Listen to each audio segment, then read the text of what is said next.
The tension in the Middle East is rising. The recent escalation of violence following the deadly rocket attack on the occupied Golan Heights has drawn urgent calls for peace from global leaders. The attack, attributed by Israel to the Iran-backed Hezbollah faction, has resulted in the deaths of 12 children and teenagers on a football pitch. It's the deadliest assault against Israel by a terrorist rampage since the October the 7th attack on Israel. And in retaliation, Israeli jets have struck several Hezbollah targets within Lebanon, intensifying fears of a full-scale conflict. Israel's Foreign Minister, Israel Katz, has hinted at an impending all-out war against Hezbollah and Lebanon, while the Defense Minister, Yoav Gallant, has emphasized that Hezbollah would bear a heavy price for their actions.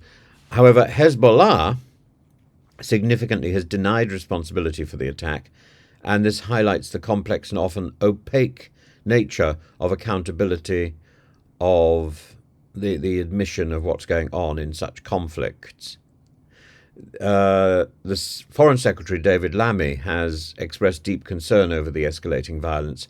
He's called for restraint, and in a tweet he says, "We have been clear Hezbollah must cease their attacks." This reflects the UK's stance on the matter. Lammy's call for a de-escalation is crucial, emphasising the need for all parties to step back from the brink of war. His focus on restraint aligns with the broader international appeals to prevent further destabilisation in an already volatile region.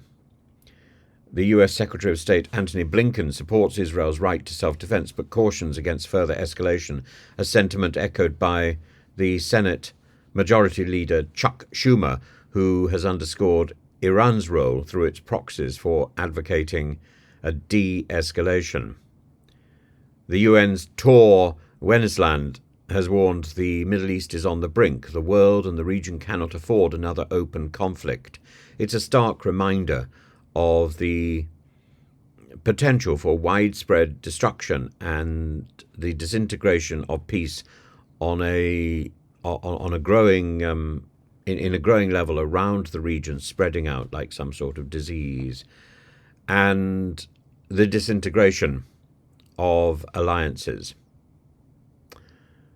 In the middle of all these international calls for peace, the Lebanese government has also condemned violence against civilians and urged for an immediate cessation of hostilities. The complex interplay of regional policies, coupled with the severe humanitarian toll, underscores the urgent need for diplomatic solutions over military responses.